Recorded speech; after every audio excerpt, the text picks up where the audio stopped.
Bitcoin may be in a bear market, and many people are convinced that we are going lower. But not everyone. Whales are aggressively buying the dip, and Bill Miller IV thinks we are closer to a bottom than most people think. Before I get into some interesting data points for you, let's hear Bill Miller on, I believe this was CNBC.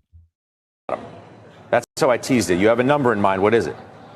I actually think there's a reasonable chance we saw the bottom last week at 60,000. And there's a couple of reasons for that.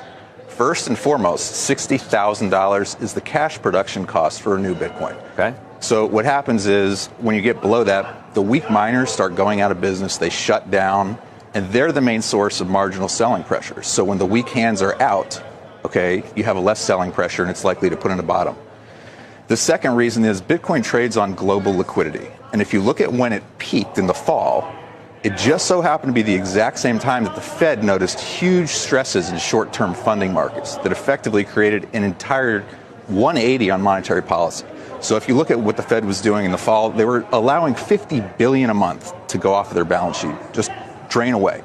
Now, what happened in December? They did a complete 180 on that. And what they're doing is buying $40 billion net a month. So you've seen a net swing in liquidity from the world's largest liquidity provider to the tune of $90 billion a month. Mm-hmm. So you have this huge floor of liquidity, right, that just came in. You've got the cash production costs there. And there's another technical element here, which is if you look at historical bottoms in Bitcoin, they've often happened when the percent of the supply in loss exceeds the percent of the supply in profit. And 60,000 is right around where that happens. So you have a whole bunch of factors converging at around 60. Okay, it's funny you mentioned.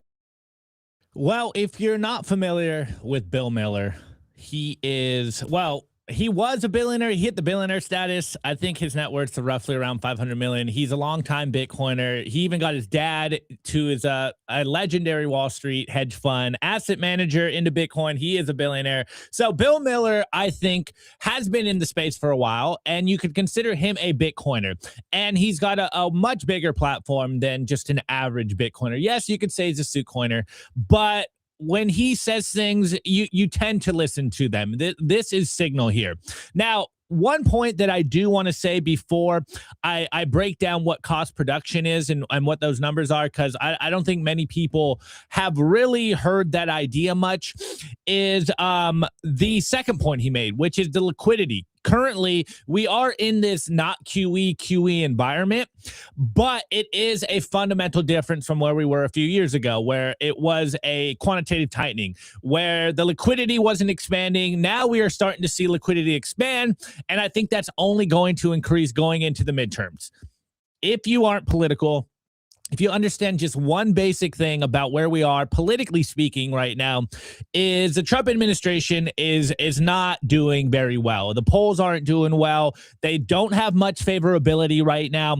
And for most people, the thing that they're kind of leaning their hat on is this idea that the midterms are this year. So at a certain point this year, we don't know when, but obviously heading into the midterms, you will start to see the liquidity running hot. They are going to have to run the economy extremely hot for the average person, for Main Street to really forget all of their problems. If people are feeling richer, then they'll probably continue voting for the Republican and the Trump camp right now. I think that is the Trump card, pun intended. If they turn the economy hot, if they run the economy hot and people start feeling less broke than we've been feeling, then probably all of the sins of this administration will go by the wayside. I don't think people will essentially switch to the Democrats if the economy is doing well. People feel like they're making more money, they don't feel as broke, then they're like, hey, all right, all the other problems, yes, there's been a lot of problems, you've talked about them, we've all talked about them with our friends and family, but if they do run the economy extremely hot, if they do turn on the money printer, I think people will forget all of those sins. Now, the other point here is, of course, the production costs. Now, I don't think a lot of people have talked about this much. I personally didn't even really think about this too much.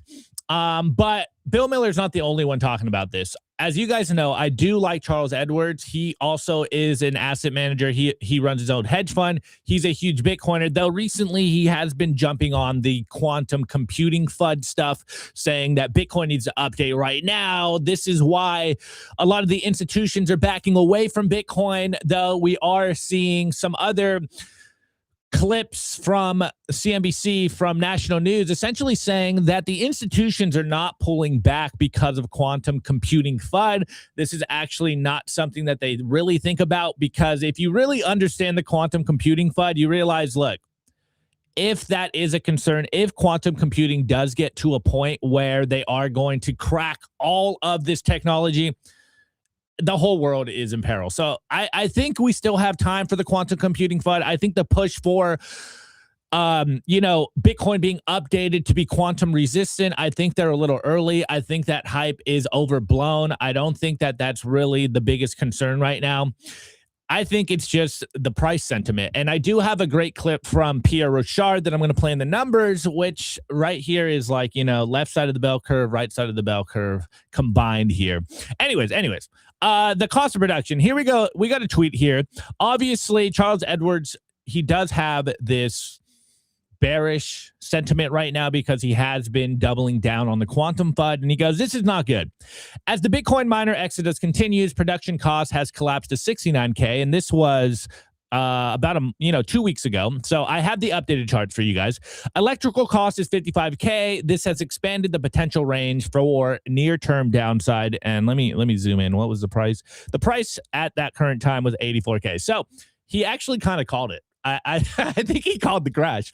Anyways, I'm over here on capriol.com, and he's got some really good charts. If you want a chart boy away from just tea leaf reading, I highly recommend you go to Capriol. I believe it's capriol.io. But anyways, capriol.com. He's got a lot of charts, a lot of good insights. Here is the current production cost. You can see here. Let me see if I can zoom in. It's kind of small. Bitcoin current price 65K.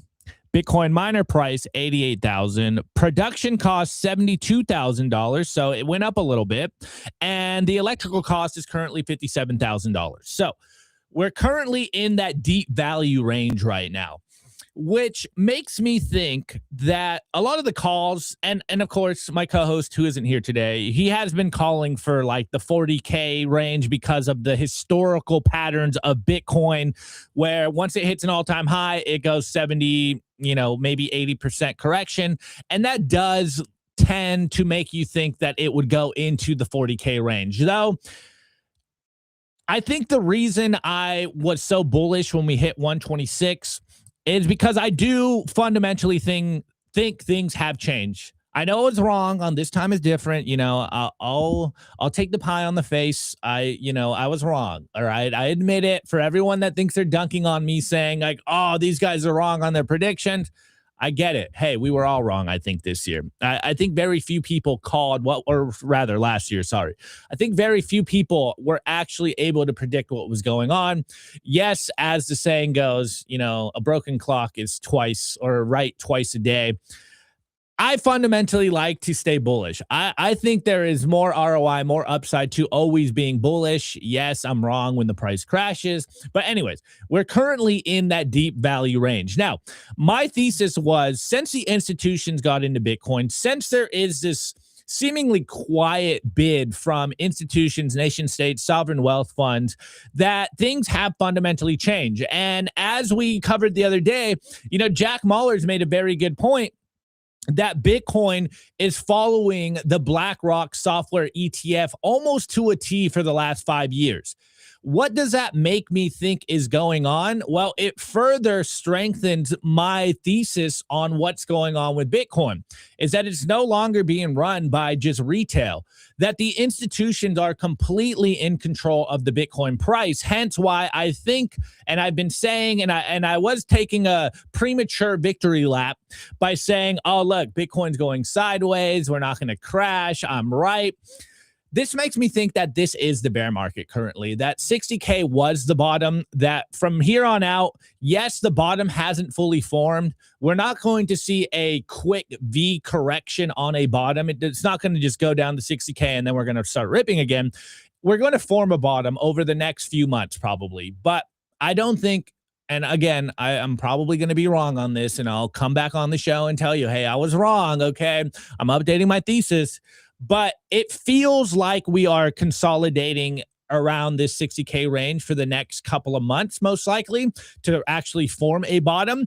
And you can see that the production costs, literally how much it costs to create a Bitcoin, is roughly around these points. So even if it goes lower, that just means Bitcoin is at an extreme discount. Like I said a minute ago, this is deep value area right now, deep value range. If you're buying Bitcoin right now, you're going to look back on this and be like, I'm so glad I was continuing to buy Bitcoin. I'm so glad I was bullish on Bitcoin when everyone was scared and trying to leave the market. I think what we're seeing right now is two things. Obviously, the institutions are in control. I may be a conspiracy theorist. I may have a tinfoil hat on, but I fundamentally believe that the powers that be, the banks, the sovereign wealth funds, the nation states, they wanted a discount on Bitcoin. And really, to go deeper on my conspiracy here, did you guys see CZ doing the rounds now? He's on the All In podcast. If that doesn't click for you, that maybe CZ made a deal with Trump or the Trump administration as a market maker to essentially dump the price before we start to see a generational run. Well, there's a lot of data points to really say that that is what's happening. One, of course, CZ was pardoned by Trump administration. Who knows what they did on the back end? CZ not only runs Binance, which we've seen has been dumping on us, he also runs, or Binance owns, two huge market makers. So he's got the capability of dumping the price. And three, now he's making the YouTube rounds, particularly at the All In podcast, which one of the hosts is David Sachs, who is the crypto czar. So all of this, and I know I said this last week and I still said it.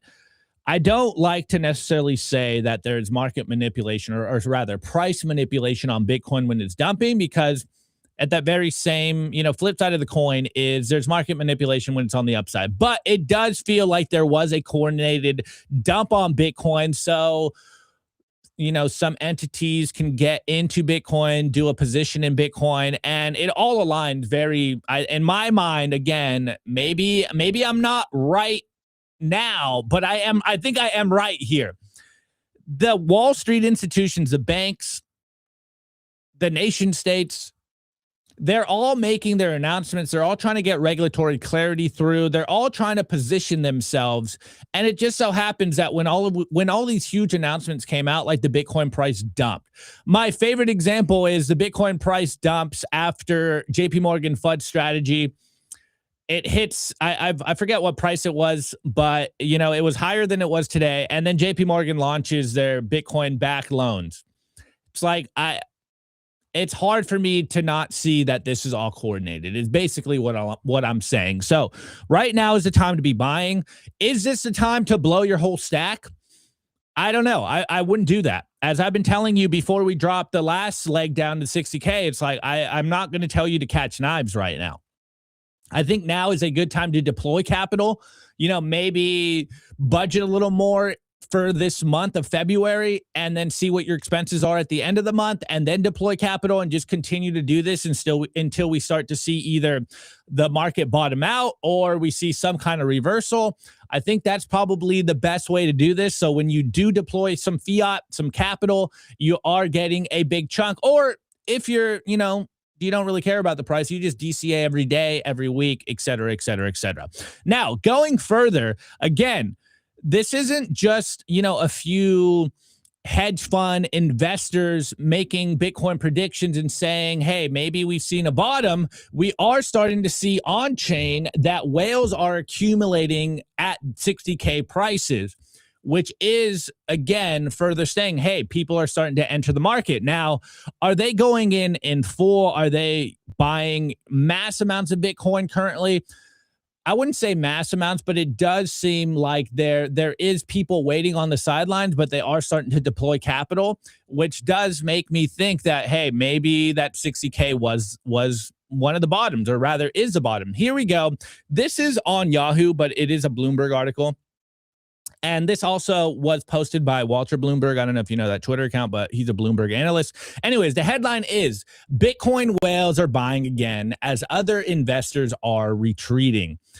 So don't retreat right now. Anyways, again, this was originally posted on Bloomberg, but we see Bitcoin has just drawn fresh support from some of its largest holders, though the return of demand remains narrow enough to raise doubts about whether it marks a recovery or mere damage control.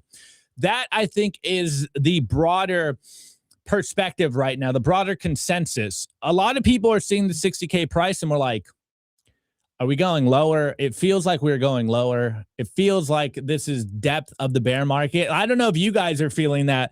I'm over here like, look, on the one hand, I would love cheaper sats. On the other hand, I'm like, this feels like a bottom to me. And I'm getting the same thoughts that I've gotten before in the past. I'm like, this feels like peak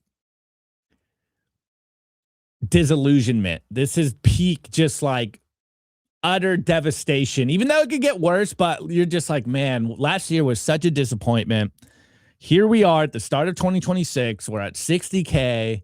You know, I don't want to say how much worse can it get? Because it could obviously get worse, but it feels like a peak of a bear market to me. But hey, I'll only know if I'm right in hindsight. Anyways, so-called whale wallets accumulated about 53,000 coins in the past week. I repeat, 53,000 coins in the past week, and their biggest buying spree since November after weeks of heavy selling. Those kinds of purchases helped steady price after a steep drawdown, even as most other investors stayed on the sideline. Now, that is probably the interesting kind of takeaway here is like, yes, people are still watching the chaos unfold, and they're a little tentative. They're a little timid. They don't know if this is, as I've been saying, we don't know if this is the bottom. They don't know if they should deploy their capital, or are they going to get a better price? But we are starting to see the whales accumulate Bitcoin currently, which is starting to make a pretty good case that maybe we are starting to find a bottom. Maybe we're going to go sideways. Anyways, Glassnode showed that wallets holding more than 1,000 Bitcoin added more than $4 billion worth of Bitcoin in the last week, interrupting months of divestment that have left Bitcoin roughly 40% below its October peaks. Quote, it does slow down any downfall, but we still need to see more money coming into the market, which is kind of what Bill Miller said in the beginning as well. Yes, we're seeing more liquidity. Yes, we're at that 60K production, but we're not seeing anything really to say, oh, bottom confirmed, the volume's coming back. You're just kind of seeing like that might be the bottom. 60K might have been the bottom dip. That could have been the last final dip. Now, I know those are my final words here before I get pie on my face, but it could be. In hindsight, we'll see. Maybe it does drop more. Maybe we still have a deeper discount to get here. But going further, and he goes, the caveat matters. While large holders have stepped back in, the broader trend still points to caution, which is literally what I'm saying right now. It's like, hey, 60K could have been the bottom, but at this point, we really don't know, and you might be able to get a better discount right now. So everyone, I think, right now is being a little cautious. We don't really know if that was the bottom. We're all waiting and wondering, letting the dust settle. It's like, okay, can I start to deploy capital right now, at least in force? Because if you're just DCAing, you obviously don't care. But if you're sitting on, if you sold at 126 and you're trying to get a good entry point, you're like, maybe I could get a little more coin if it dumps a little more. Excluding exchange-traded funds and exchanges, large Bitcoin holding players have been net sellers over the past year, with more than 170,000 coins sold, leaving these wallets since mid-December. Again, we've seen an enormous amount of selling. But the price action reflects that uneven support. Since reaching a record high in October, Bitcoin slid to around 60K, and it was trading above a 69,100 at 9 a.m. in Singapore on Wednesday. So the stop and start behavior we're seeing from large holders, it brings up a question like, who exactly is left to power the next sustained rally? Or as the audience, as the chat's been saying, it's like, who is actually selling right now and what are the reasons that they're selling that Bitcoin. It really doesn't make sense. It's like there's literally nothing to pinpoint. There is no story. There's no FUD headline to really pinpoint to be like, yeah, I see why they're selling. I see why they're scared. Remember, the last drop we got to 60K, it wasn't because of an FTX collapse. It wasn't because of a 2020 crash, a cultural event, a global event, a black swan event that made everyone panic and sell Bitcoin. It literally just happened on a random weekday, and we saw one of the biggest liquidations literally in history on a random day, and Bitcoin is still holding on pretty strong. It really starts to beg the question. You're like, what exactly is going on? Who is selling and for what reasons? And when you start to think in those ways, the only reason I can really think of is that the institutions that Wall Street is trying to get a good price. They want some cheap sats. As I was saying the end of last year, basically 2025 was the first year that the institutions could get in. And their starting price was 100K. You don't think they would like a 40% discount as they're deploying all of their products and then be ready to send it and deploy in force? Remember, they have only dipped their toes in the market. I think the numbers are essentially like 1 to 3% of capital from these institutions has entered Bitcoin. It's literally nothing that has came into Bitcoin. So I think there's the idea of there just being a lot of caution right now in the markets, essentially waiting and picking their spot to get back into Bitcoin.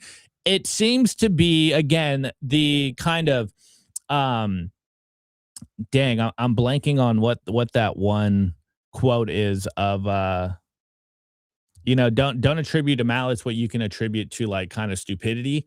But anyways, I think currently, and I know, and this could be just me using myself as a heuristic, I am personally thinking right now at the moment of like, okay, the price got to 60K.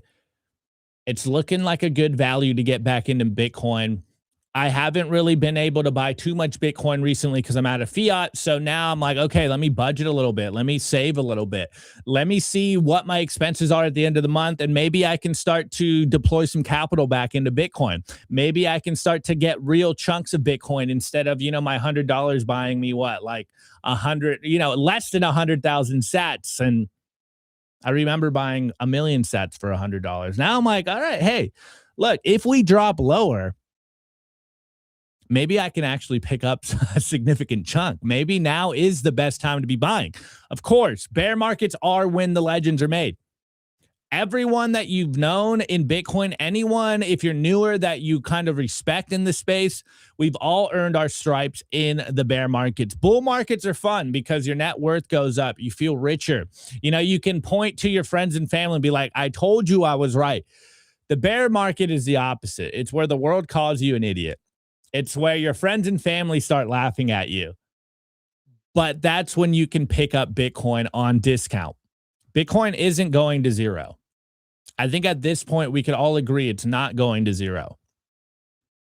Do we know where it's going to go from here? No idea. No one has any idea where the bottom will be. It really reminds me of the Willy Wonka in reverse, when he's in the elevator and it's like, who knows how high this will go? That scene, it's the opposite. It's the elevator dropping. It's like, we don't know how low this is going to go, but we know eventually it's going to return back to all-time highs.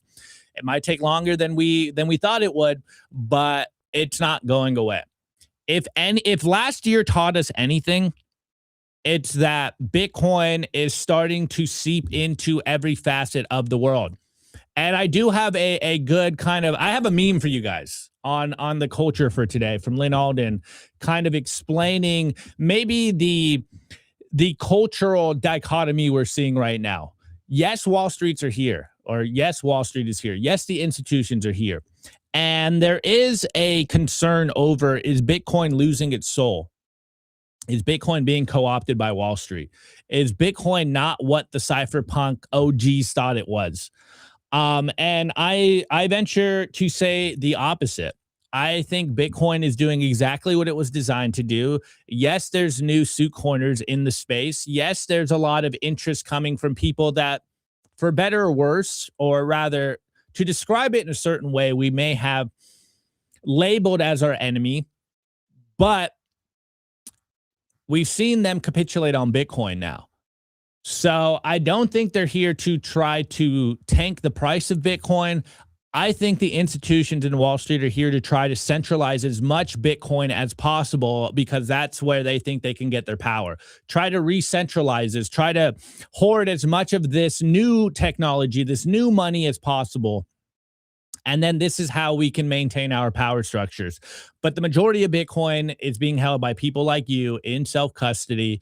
The majority of Bitcoin isn't on the exchanges. People forget that only a small percentage of the total Bitcoin supply is on these exchanges, and they're the ones on the fringe that are setting the Bitcoin price. It's the traders that are really, you want to get mad at anyone, it's the traders right now. They always blame the traders. You know, we're out here just trying to buy Bitcoin, store Bitcoin. The traders are the one that's nuking everything for us. But anyways, I'd like to see what you guys think, and maybe I'll cover it a little later in the show. If you guys think it's bottom, we'll do 1 in the chat if it's bottom, 2 in the chat if there's still some more to go.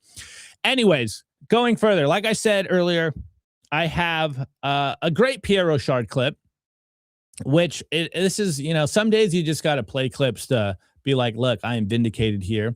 On what really drives Bitcoin adoption. I've said a very similar thing on the show. In the news, I have an update about the crypto market structure.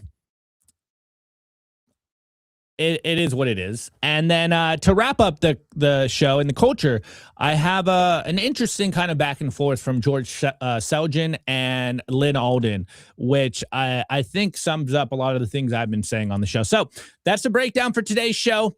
I'll be right back after this commercial break. Today's episode is brought to you by Bitcoin Well Infinite. If you're a serious Bitcoin buyer, you've probably hit the same wall. Most platforms make you give up custody just to play by the rules. Bitcoin Well Infinite fixes that. They're North America's only publicly traded non-custodial OTC desk listed on the TSX Venture Exchange, which means transparent operations and zero counterparty risk. You buy Bitcoin, you take immediate control, period. For trades over $50,000, you get a dedicated executive Bitcoin advisor, competitive spread starting at 1%, and immediate delivery straight to your own wallet. No custody risk, no withdrawal fees, just institutional grade execution with full asset control. If you want to buy Bitcoin the right way, book a free consultation at bitcoinwell.com/OTC or email infinite@bitcoinwell.com.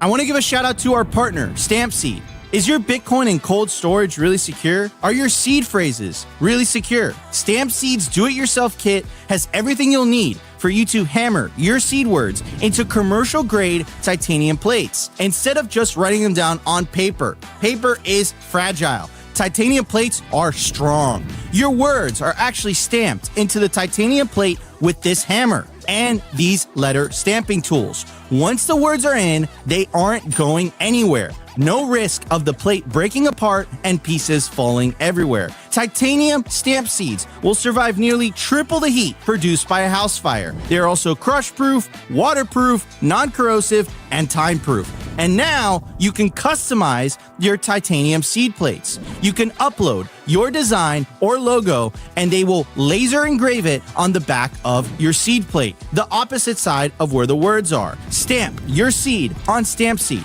and use promo code SIMPLY to get 15% off anything on the stampseed.com store. All right. Well, guys, I'm seeing a lot of twos in the chat. So it looks like everyone thinks, or maybe everyone's just hoping for cheaper sats, but a lot of twos in the chat saying we are going lower. Anyways, the current Bitcoin price is 66,710. The decline from all-time high, or rather the discount from all-time high, is 47.1%. The market cap at 1.33 trillion. Damn, dude, that looks so bad. 1.33 trillion. Anyways, block hype. The only real universal time on planet Earth. That's a stretch. That's a stretch. Anyways, block height, TikTok and X block, 936,077. I repeat, 936,077. So as I was saying, Shouts out to Pierre Rochard. He was on a podcast. I believe it came out yesterday night. And he's making the case of what actually drives Bitcoin adoption. And I know a lot of you in the chat, you're probably not going to like this, but I wholeheartedly agree with this clip here. I think this is one of those moments where, someone like myself with a 42 IQ is vindicated by someone with a higher IQ, and it's the bell curve, left side, right side, agree on what really is driving Bitcoin's price. I'll play the clip, and then I will expand a little bit on it. I'm still a believer in Bitcoin for payments. So I'm a huge proponent of the Lightning Network. I think it would be great for humanity if we all moved off of proprietary networks and went onto open source Bitcoin-backed network. But I understand and understood a decade ago when I wrote speculative tech that would not be the primary adoption mechanism, right? What the adoption mechanism that would actually effectuate hyper-Bitcoinization would really be financial, right? That the value of Bitcoin increasing is what really attracts adoption. That number go up. I think that on one hand, this is repulsive to ideologues, right? To them, it's like, no, this has to be about self-sovereignty. Right? We cannot talk about the Bitcoin price. As a good Bitcoiner, you should, in fact, not look at price charts and never discuss the Bitcoin price. There's kind of that view. But that runs contrary to Austrian economics, because from Austrian economics, I think there's two insights. One is that while respecting people's property rights, people's self-interest is not bad. I actually still adhere to that view that people's long-term self-interest, is actually something good when they are, respectful of others. The other piece is that in Austrian economics, it's like, hey, whatever is most profitable it's actually a market signal, right? That is information to society that thing needs to be invested in. And so the profitability of holding Bitcoin is a massive signal to everyone to adopt Bitcoin. And it has nothing to do with like the self-sovereignty ethos of holding your own keys.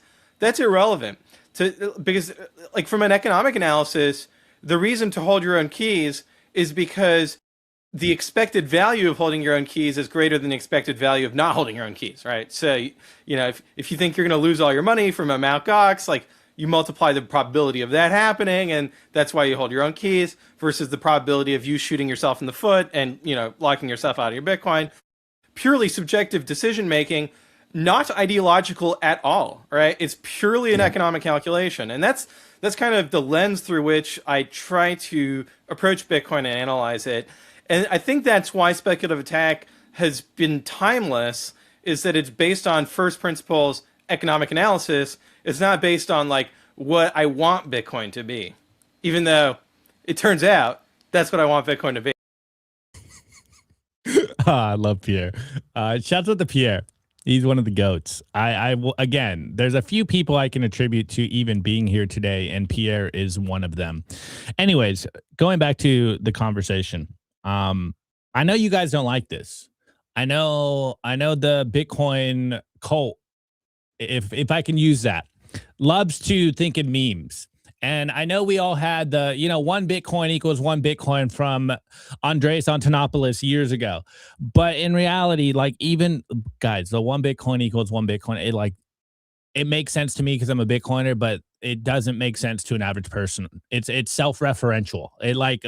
What's that even mean? It doesn't mean anything. Of course, one Bitcoin equals one Bitcoin. That's like saying, one water, or, a liter of water equals a liter of water. It's like, okay, I get it. But like, what's it actually mean? Anyways, again, you may not like this. This may be heretical. This may be blasphemous. I know. You want me to pander to the crowd and be like, no, like the Bitcoin meme, one Bitcoin equals one Bitcoin. Look, I get it. I'm a Bitcoiner. I've been around the block for a while. I say that stuff every once in a while. But what you do realize, especially what we're seeing currently, I think it's literally a no-brainer. You guys yell at me all the time. It's like, oh, you guys say, you know, you don't care about the Bitcoin price, but you reference the Bitcoin price in dollars every single day like you're a fake Bitcoin. It's like, bro, number go up is what drives people to Bitcoin. Full stop. You want the adoption of Bitcoin to happen. You want a circular Bitcoin economy to happen. People need to save in that thing. People need to hold that thing. What is the one thing that's going to get everyone into Bitcoin? It's, hey, if I throw money at this, my money is going to be worth more. Number go up. The price of Bitcoin going up is what drives adoption. We all do the same thing. You don't come to Bitcoin, or rather, most people don't come to Bitcoin on the idea of self-sovereignty or property rights or whatever other ideological view you have of Bitcoin. Most people come to Bitcoin because they realize, hey, look, this thing went up X amount. Maybe it'll go up 2X amount, and I want to get in on it. Greed is what's driving the adoption of Bitcoin. And as we've seen in the last few years, there hasn't really been too many new people. I think the only people that have been in Bitcoin for the last 3-4 years are probably people that have been in Bitcoin for 3 years before that. All the tourists have gone home. The only people that are here are the real hardcore ideological people. Until we get the price to start going back up aggressively, we might be subjugated to just being a niche thing. Like, we need the price to go up. Full stop. I'm completely on board with Pierre here. And I'll give you another data point. What I've noticed here at Simply Bitcoin on the social media side, on the broadcasting side, is essentially volatility, whether it's up or down, is good for people coming into the space.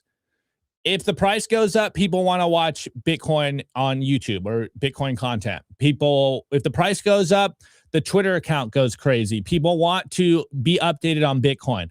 And then once they're in, the price goes down and they come back and they're like, what the hell's happening to the price? Like, whether you like it or not, I think basing your perspective in reality, it's very simple psychology. People care about the price of Bitcoin. You might not care. You might like all the other things around Bitcoin, but people are really focused on the price of Bitcoin. I've been saying for a long time, the price of Bitcoin going up proves that we are winning. If we go sideways and or down, that's not making our case for us. Price of Bitcoin drives adoption. I want to see all of the other things as well. I want to see people using Bitcoin as payments. I want to see Lightning payments implemented on everything. You know, I want to see things priced in Bitcoin. But if people aren't holding it, if people don't have that psychological drive to hold Bitcoin, whether it's greed, whether it's preserving their purchasing power or increasing their purchasing power, then what are we doing here? We want more people holding Bitcoin. And I know a lot of people like to talk the party line. They like to speak in memes to their normie friends and family. But the majority of people only start paying attention to Bitcoin when the price goes up. That's just what it is. I think it's better to be a pragmatist, to be based in reality and understand what actually drives the adoption of Bitcoin. Yes, you know, people using Bitcoin's cool, but let's be honest. Do the small circular economies in El Salvador really drive this Bitcoin thing globally? No one really cares. The only thing people cared about was Bitcoin going up past 126K. People are selfish. People are greedy. I think now, since we're in the bear market, maybe we can be a little more realistic about what drives the adoption of Bitcoin and be okay with being excited when the Bitcoin price goes up. I know we're all in it for the tech, bro. I know we're all in it for the tech. We're the meme. We're in it for the tech with our gold chains and stuff. We're in it for the tech with our Lambos. No, I don't think anyone has a Lambo. I think we're all driving old, cars older than Bitcoin. But I think this is put to rest now. Price of Bitcoin is what drives adoption of Bitcoin. I think it's a full stop. I don't think it's that complicated. I know you like the 1 Bitcoin equals 1 Bitcoin meme. It makes us feel good. It makes us feel smart. Yes, I understand fiat is melting ice cubes and it's hard to value something when they're devaluing and debasing the meter stick dude, no one thinks that deeply about this. Only us monetary nerds think about that. People just want to see their money expand. That's what's going to drive all of this. That's what gets everyone excited. That's what's going to drive the adoption of Bitcoin, is number going up and people seeing, hey, if I put my wealth into this thing, I am not going to get poorer. Right now, it's not making a good argument because we're in a bear market, but I think soon enough we will be able to say, look, man, it's simple. It's simple. You guys are funny. Okay, anyways, let's keep it moving. I will chat about the crypto market meeting that happened yesterday. You know, full disclosure, nothing really happened, but we could start to see where the conversation is going. And I don't know, maybe if anything at all will come out of this, but I'll break it down in 1 minute. I want to give a shout out to our partner, Ledin, the leader in Bitcoin-backed loans. Unlock the liquidity in your Bitcoin without having to sell your Bitcoin. They've issued $9 billion in loans to over 10,000 customers since 2018. I absolutely love these guys. Not only do I have an account with them, but I also have a loan. And what I love about them is that there are no monthly payments, and you could pay back the loan at any time. As soon as you send your Bitcoin as collateral, you'll have cash in your account within 24 hours. Over 1,000 five-star customer reviews, and they've never lost a single dollar or sat of customer money. Go to learn.ledin.io/simply today, and you'll get 0.25% off your first loan. I want to give a shout out to our partner, sat123.com. Sovereignty isn't just about your money. It's about your communications too. When the grid goes down, most people go dark. Cell towers fail in hurricanes, cyber attacks, and blackouts. But satellite phones, they don't rely on local infrastructure. Iridium has 77 satellites in orbit, giving you a direct line anywhere in the US, even offshore. If you hold your own Bitcoin keys, you should hold your own comms too. Sat123.com also has everything you need to start building your Bitcoin citadel. Starlink, battery backups, Faraday bags to protect your hardware wallets, and much, much more. It's a one-stop shop for anyone serious about resilience and off-grid independence. Stay connected, stay independent, stay sovereign. Go to sat123.com/simply today and use promo code SIMPLY to get 15% off anything on the store. I want to give a shout out to our partner, BitKey. If you already self-custody your Bitcoin, you know the deal with hardware wallets by now. Complex setups, clumsy interfaces, and a seed phrase that can be lost, stolen, or forgotten. BitKey fixes that. BitKey is a multi-sig hardware wallet built by the team behind Square and Cash App. It packs a cryptographic recovery system and built-in inheritance feature into an intuitive, easy-to-use wallet with no seed phrase to sweat over. It's simple, secure, self-custody without the stress. Time named BitKey one of the best inventions of 2024. Get 20% off at bitkey.world. That's BITKEY.world with the code SIMPLY. Quick reminder, guys, the Simply 99 promo code is live or still going. The one in the ad's different. Get a better discount by using Simply 99. And of course, also go to our Twitter. We are giving away a BitKey on Friday. So find that post. I think it's a pin post, comment, and all that good stuff. And you may win a free BitKey. Anyways, here we go. As I told you yesterday, there was an update coming from the Clarity Market Bill or Clarity Act. There was a meeting about it. Again, it was stalled over the stablecoin yield, and now they are, I guess, at the very least, being honest about it. So here's Eleanor Terrett again. She's doing great work. I highly recommend you follow her on Twitter if you're on Twitter. And they had the meeting yesterday at 2:30. This came out later in the day, And it kind of explains where we currently are, whether we are actually even going to see a Clarity Act passed or not. Anyways, the tweet goes, new details from the White House stablecoin yield meeting per banking crypto sources in the room. People on both sides called the meeting productive, but again, no compromise was reached by the end of the meeting. However, deal specifics were discussed in more detail today. Now, before I read the rest of the tweet, this, meeting was productive. I don't know, guys. It sounds like corporate double speak here to me. It sounds very similar to the negotiations we're hearing currently coming from the Trump administration over the Iran-Israel resolution. They always say the same thing. Oh, meetings were productive. And then, a week or so later, a couple days later, everything just crumbles. So I feel this is very political, just putting it out there. I think this response here is super political. It's trying to make everyone feel good about where we currently are. I personally wouldn't hold that much weight in it actually being productive. I think it's fitting that it's in scare tactics or scare quotes. Meeting was productive. Anyways, for example, banks and the banking trades came prepared with a written set of, quote, prohibition principles. There's a picture. I'll read those for you guys, which detailed what they are willing and not willing to compromise on when it comes to stablecoin rewards. One source pointed out a key concession from the banks being the, quote, any proposed exemption language in paragraph 2, because they were previously unwilling to discuss any exemptions with respect to offering rewards on a transaction-based basis at all. Chief legal officer at Ripple said, quote, compromise is in the air.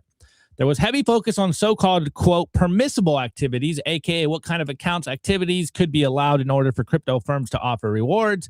Crypto wants definitions on this to be broad. Banks want it to be narrowed. For next steps, further discussions between the present parties are expected to happen in the coming days. But it is unclear whether another meeting of this scale will take place before the end of the month. The White House has urged both parties to reach a deal on the matter by March 1st. This gathering was also notably smaller than the first one, led by Executive Director of the President's Crypto Council, Patrick J. Witt. Senate Banking Committee staff were also present on the crypto side. Again, we got some people from Coinbase, from Ripple, from Paxos, from Blockchain Association, and the Crypto Council, which I'm not very optimistic about the quote-unquote crypto representation, but this is really based around stablecoins, so whatever. Anyways, the banks in the room again were Goldman Sachs, JP Morgan, Bank of America, Wells Fargo, Citi, PNC Bank, US Bank, along with trade groups, Bank Policy, ABA Bankers, and ICBA. Bottom line, it was a smaller, more productive meeting than the first, and both sides are talking about ways to solve the issues at hand. But no final resolution has been reached yet. I mean, I love Eleanor. I think she's doing great work. Well, I guess I don't love her. I don't really know her, but I appreciate the work she's been doing. I'm not as optimistic as this takeaway is. I think this whole thing's cope, to be honest. Anyways, here is the kind of points that the banks were using to really make their stand here, or rather to make their point. And it's titled Yield and Interest Prohibition Principles. In the Genius Act, Congress specifically designed payment stablecoins to be payment instruments. Consistent with this design, market structure legislation should incorporate the following yield and interest prohibition principles to limit deposit outflows that reduce the availability of credit for communities. Prohibition on stablecoin yield. No person may provide any form of financial or non-financial consideration to a payment stablecoin holder in connection with the payment stablecoin holder's purchase, use, ownership, possession, custody, holding, or retention of a payment stablecoin. Any proposed exemptions from the prohibition must be extremely limited in scope so as not to undermine the prohibition, and must not drive deposit flight that would undercut Main Street lending. That last part, I think it's the main point, and I don't think it's a coincidence that this is the first point, because as this whole debate was sparked. You know, Brian Armstrong from Coinbase came out. It's like, look, I'd rather have no bill than a shitty bill. Oh, sorry. I said I wasn't going to cuss. Shouts out to you listening to it right now with your parents. Apologies. This is a family-friendly show. But when the data came out, it became very clear why the big banks are afraid of Bitcoin. It's because stable coins do offer a better return than a traditional savings account. And now that stable coins are seemingly being let through the door, the banks are having competition and they're afraid of the competition. And so what are they doing? They're trying to stop the yield on stable coins because then it makes their savings account irrelevant. If you can make 3% by just using stable coins and getting quote unquote stable coin yield, like why are you going to take the 0.01% from your savings account? It just makes no sense. It makes no economic sense. And the big banks know this. And further, if this does get pushed through and stablecoins are allowed to offer yield, well, that's literally trillions of dollars that the big banks can potentially lose to private entities, to their competition. This is why this has been the biggest sticking point of this whole conversation. Yes, they're saying it was, promising and we might see another one and we're moving forward and everyone's here to compromise. That is the big sticking point, and I don't think that's going to change. Anyways, enforcement. Regulators shall enforce provisions of this prohibition and have authority to apply civil monetary penalties. Anti-evasion. No person shall circumvent or evade the prohibition, and regulators may issue related regulations, representations, and disclosures. A person may not market, promote, or describe any financial or non-financial consideration provided in connection with a payment stablecoin that represents or implies that the payment stablecoin is earned in connection with the purchase, use, ownership, possession, custody, holding, or retention of a payment stablecoin. It is a deposit. It is insured by the FDIC or NCUA. It's paid by the payment stablecoin issuer. It's comparable to interest paid on an insured deposit. Is risk-free or is paid by a person other than the person actually paying, and regulators shall issue regulations for accurate disclosure of the representations above. And then, 2 years after enactment, the regulators shall submit to the Senate Committee on Banking, and they'll see if this is working for them or not. Anyways, nothing happened. Yesterday's meeting, nothing happened. Here we are again. Nothing ever happens. I'm really don't think at this point the Clarity Act will even get pushed through. I also really don't even think at this point it's probably a good thing it gets pushed through. Yes, we're hearing conversations like Scott Bessent saying, "Oh, the Bitcoin price is down because we need regulatory clarity, and pushing through the Clarity Act is of the utmost importance."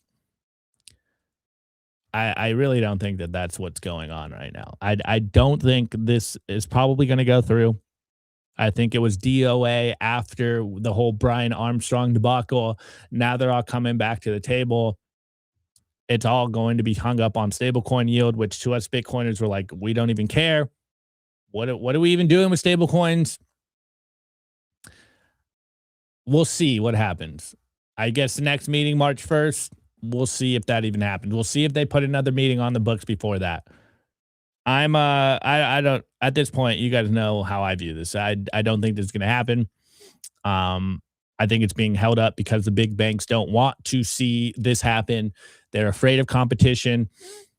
There hasn't been much free market competition against the big banks for a long time. And now that they are being faced with this new competition, they're going to use their regulatory moat as best as they can to protect themselves and their business models, which from a business perspective, you can't even blame them. But from a freedom maxi, from a will this actually help Bitcoin perspective, you're like, of course, this is where we are. So that's the update. It's really a nothing burger. Nothing ever, guys, nothing ever happens. Here we are at 60K Bitcoin. We were promised regulatory clarity. We were promised 150K Bitcoin. We were promised the U.S. government will buy Bitcoin. And nothing ever happens, boys. Nothing ever happens. I guess later on in the day, maybe later on in the week, we will give out Fell For It Again awards. Bitcoiners fell for it again with politics. We'll see if anything comes out of DC that is actually beneficial to us Bitcoiners. At this point, I'm taking the under. I don't think anything coming out of DC in regards to Bitcoin will be beneficial to anyone but the incumbents already in power, anyone but the big banks. We know how this works. They will try to neuter Bitcoin or its stable coins, I guess crypto, as much as possible. This, I think, is another attempt of them trying to control Bitcoin via, legalese. There's two attacks going on, in my opinion. Just thinking through this, there's two attacks going on. Wall Street dumps the price of Bitcoin so that they can acquire as much Bitcoin as possible, try to centralize a lot of the holdings. And on the other hand, we have those very same institutions using the law to try to maintain the regulatory moat, like crony capitalism at its finest here, ladies and gents. It is what it is. I guess they're just giving us a discount here.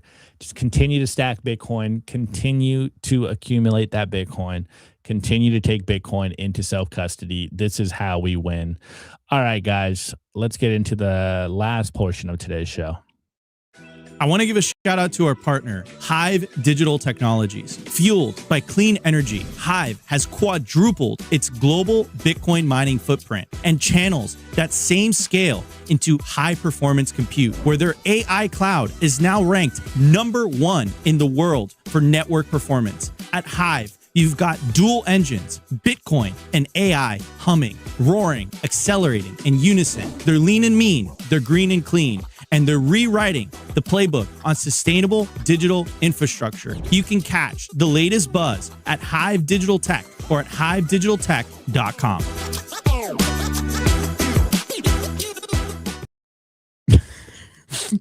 Yeah, chat. You guys are funny. Anyways, I forgot to plug our boys over at Bitcoin Magazine. Guys, we are going to Las Vegas to the Venetian April 27th and 29th to participate in the biggest Bitcoin conference in the world. Go get your tickets today because the prices will rise and you guys will complain and be like, I wanted to go. Now the prices are too expensive. If you use the promo code SIMPLY, you will get 10% off. Hey, maybe you just buy one and then you flip it for more money. Maybe that's how we get money. Maybe that's how we start making money again. Anyways, go to the website is 2026.b.tc. Get yourself a ticket. Come hang out with us in Vegas at the Venetian. Anyways, here is this exchange. George Selgin, who I'm sure you guys are familiar with. I feel like most Bitcoiners are familiar with him, but if you're not, George Selgin, he is, I would say he's very good with economics. He doesn't really like Bitcoin. It's like one of those Venn diagrams where like he overlaps with a lot of our perspectives, but he's not the biggest fan of Bitcoin. He actually really just doesn't like Bitcoin, but he is a respected, I guess, quote unquote, respected economist and people listen to what he's saying. Anyways, I think this is a good summary of what a lot of people are saying. Here's George Selgin. He goes, I know that there are still some honest to goodness, quote, let's have a stateless money Bitcoiners out there and bless all their hearts. But damn, I hate the creepolas who have turned Bitcoin into a crass get-rich-quick scheme, no less infested by shysters and suckers than any other. I kind of agree with the take. I'm not going to lie. The suit coiners came in. I was even saying on the show, it makes me feel weird that Larry Fink is on our side, or at the very least publicly saying nice things about Bitcoin. It makes me feel weird that JP Morgan, or rather Jamie Dimon, is out here saying somewhat nice things about Bitcoin. And at the time, you guys saw me having an existential crisis on the show. It's like, on the one thing, like, are they going to pump our bags? I'm okay with them pumping our bags. On the other side, on the other hand, I just kept thinking, I'm like, weren't these the people that we were trying to kind of disintermediate? Of course, Bitcoin is for enemies. Bitcoin is for anyone. And I was like, I don't know. This does make me feel weird. And I think now that we haven't seen them pump our bags, we can reevaluate, be like, man, maybe it wasn't a good thing to have the institutions come in. Maybe they're not going to pump our bags, but maybe this is just bear market things. Anyways, Lynn Alden's response is perfect. And here's a meme for you guys. Lynn Alden goes, the good news is they didn't, quote, turn Bitcoin into anything because Bitcoin itself is unchanged during that time. These are simply shifting narratives around a rather fixed protocol. In other words, the fiat system has shaped itself around Bitcoin. And I forget what this cartoon's called. Is it Invincible? Invincible. And it's a kid. It's like, how do we change Bitcoin? And the dad, that's the neat part. You don't. Now, I've said this a few times on the show, but when I read this tweet, this last part, there's our simply shifting narratives around a fixed protocol. It did make me think of the idea, not necessarily of Bitcoin being a Trojan horse, but just that idea of a fixed protocol. It's unchanging. Yes, there's been a lot of conversations about, Bitcoin's, losing its ethos is core compromise. Are they changing the code? Is there ambitious devs that are trying to change the core to fit some kind of narrative? I really don't necessarily think that that's the case. It does look to me like Bitcoin is a fixed protocol. Bitcoin is what it is. And yes, we are starting to see the institutions come in. And yes, we are seeing those very same institutions. If the Clarity Act kind of compromise is any vantage into what they're trying to do, yes, they are trying to use the law to maybe form their own view onto what Bitcoin is. Bitcoin just keeps chugging along. New block, the price does what it does. Miners are hashing. People are running nodes. And yes, we are in this weird time where we have the institutions embracing us. They may not fully understand what Bitcoin is like we do. I think they do understand Bitcoin, but obviously they're not as far down the rabbit hole as us. But I don't think Bitcoin has necessarily lost its ethos because they can't really do anything besides just hoarding a bunch of coin, and then they could build whatever they want on top of the coin that they own. And maybe that is the fork in the road. Maybe that does mean there will be fully surveilled Bitcoin and then Bitcoin in self-custody that we use peer-to-peer. Maybe there is a two-tiered Bitcoin system being created as we speak. But it does seem, as Lynn Alden was saying, it's the fiat system wrapping around Bitcoin. And Bitcoin is the heartbeat. Bitcoin is the core of that. And in time, I think we will see, well, I hope we will see that the check and balance mechanisms that is Bitcoin will affect the traditional financial system. Now, obviously, Bitcoin is tiny. Bitcoin is small in terms of capital compared to all of the world's capital or financial markets. Like Bitcoin is tiny, currently 1.33 trillion.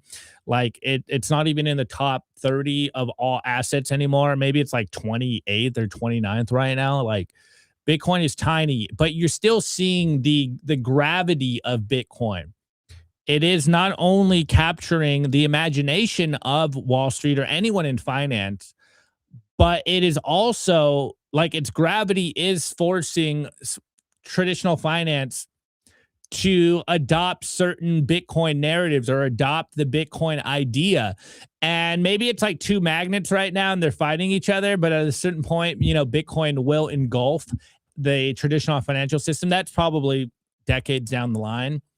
I think there's a lot of resistance to Bitcoin currently, but I do agree with the sentiment. I don't think Bitcoin has failed. I don't think Bitcoin's dead. I don't think it's been co-opted. There is an attempt to co-opt it, but I think we will see very shortly that the traditional financial system is going to have to morph themselves around Bitcoin. They're going to have to rebuild themselves on top of Bitcoin. And is that not what Bitcoiners have been saying for the longest time? It reminded me of the Hal Finney quote. You know, literally days after Bitcoin was created, Bitcoin will be $10 million, and Bitcoin transactions will be as rare today, or will be as rare in the future as they are today. It's only going to be high-powered settlement, and then everyone else will be interacting on top of it. Maybe most people won't even know they're interacting with Bitcoin. And when that comes, that's when we really do win. When people are just using it just to use it because, you know, their friend want to get paid in it, because their dollar is pegged to it through Zelle or something like that. Whatever the mechanism is. So I don't think Bitcoin has been co-opted. I think there is an attempt to co-opt it, as there has always been attempts to co-opt Bitcoin. It is interesting, though, that the whole, you know, Roger Ver hijack Bitcoin, Bcash kind of conversation is starting to pop back up again now that Wall Street is here. I just am like, dude, maybe it's because I'm a boomer now. Maybe it's because I'm unk here. You know, I'm an old man now. But it's like time is a flat circle, you know. The older we get, the longer we're in Bitcoin, the more the same storylines kind of pop up, and Bitcoin just chugs along and does its thing. We've seen this before, we will see it again, and we're currently seeing it in the moment. How do we fix this? You guys acquire more Bitcoin. This is the only game. Just keep acquiring Bitcoin. All the other stuff is noise. Just keep saving, buying Bitcoin. This is how we win. It's by us getting a bigger portion of the pie. So these prices right now, these discounts are a blessing. Honestly, I know someone in the chat said, damn, the bear market is completely broken, Opti. No, dude, I'm burnt out more. Like, it's the beginning of the year.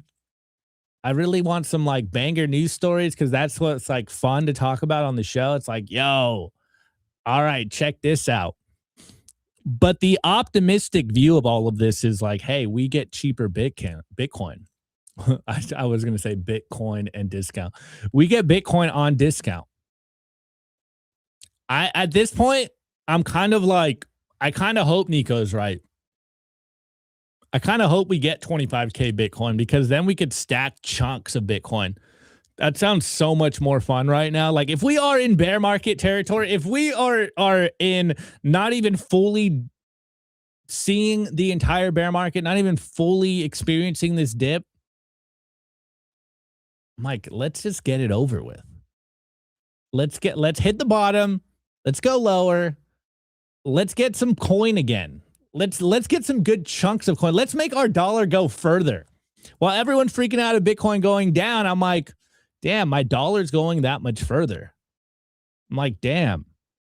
You know, $100 is actually buying, I wouldn't say significant anymore, but like buys me a lot more Bitcoin than it did 4 months ago. I'm like, all right, man, you guys want to play this game? Give me the cheap Bitcoin. I'm just like, let's just get it over with. You guys know me. I'm an extremist. I'm an accelerationist. For better or worse. I can't help myself. I'm an extremist in everything I do. I'm like, let's just get there. If the dump's not done yet, let's get to the bottom. Let's get some cheap sats, and let's start the party over. Like, come on. Like, you know, CZ, you want to dump Bitcoin? Give me cheap sats. Jamie Dimon, you want cheap Bitcoin? I want cheap Bitcoin too. Larry Fink, you want to dump it on my head? Thank you very much. You're giving me cheap Bitcoin. That's just where I'm at, guys. I'm like, at this point, I'm like, yeah, just send it. Just freaking send it. Go all in today. Forget 50K. Dude, I on it. Look, Ron, you know, I'm speaking to just Ron here today. I really don't think it's going to go lower than 50K, but I'm just saying, like, if it's going to, can we just like freaking, you know, press the sell button. Let's get us down there. Let's get this over with. Let's get some cheap sats, and we could start again. You know, we could start to run up to whatever the next all-time high is, man. Opti, which the normal pleb, minimum Bitcoin goal should be while things are cheaper. The goal is always the same goal. Get to a coin. If you can't get to a coin, You know, break it down. Get to 10 million sats. Get to a 25 million sats. Get to half a coin. Like, break it down to whatever makes sense to you. But also, what people told me when I got into Bitcoin, specifically my friend American Hodl, is he would always say something on the lines of, look, pick a goal, make it ambitious, but make it realistic. Emphasis on the ambitious part, but realistic, obviously realistic. Like, you know, I could say I want 1,000 coins. I don't even know what 1,000 coins is. Like, I could say I want to buy 1,000 coins in 3 months. It's like, I don't even know what 1,000 coins is right now. What's 1,000 coins? Someone do the math for me. What's 1,000 coins currently? It's like, what's that? 70 million? It's like, I'm not going to get 70 million the next 3 months. I don't know how to do that. That's probably a personal issue here, but make it ambitious. I don't know what your stack is, but it should be like, you should want to be better. It should be high enough where you want to make yourself better, where it makes you want to make more money, where it makes you, you know, eat ramen and not buy new clothes or whatever it is for you, man. I can't tell you where you are in life. Only you know that. But I think it's the same thing we've always said. Like, they're goals, and you should have short-term goals and you should have long-term goals. But the goals are always the same. I think if you've been around long enough, it's like, try to get a coin and hold on to that one and continue stacking. That's kind of becoming a millionaire costs you $660. Okay. I guarantee if you're in state the memory, you know, I love the optimism, but you guys stop watching in the meme review. Like, you don't blame me. Don't blame me here. I know you guys, I know the vocal minority in the chat, the loud minority in the chat loved the meme review. The majority of people didn't. Okay. Hey, all right. Maybe I'll do one this week. Okay. How about that? How about this? Friday, we'll do a meme review. Okay. So tag me on Twitter. Wait, let me double check. Let me not put my foot in my mouth, because if I say we're going to do it and then I happen to have a guest or something, you guys are going to yell at me and be like, oh, Opti rug pulled us on the meme review. Let me see. Okay. All right. Friday. Confirmed. Friday, I will do a meme review. Tag me on Twitter at Optimus Fields. They better be some banger memes, because if I don't get banger memes, then I'm going to rug pull the meme review, okay? I'm telling you up front, all right? Are we chuds? Yes, you are. Memes in 1 minute. You know, I like this. Memes in 1 minute chat. 1 minute, 1 minute chart. Okay. All right, guys. I'm done. I will see you tomorrow. Have a good rest of your day. On that note, it's been good. Peace out, guys.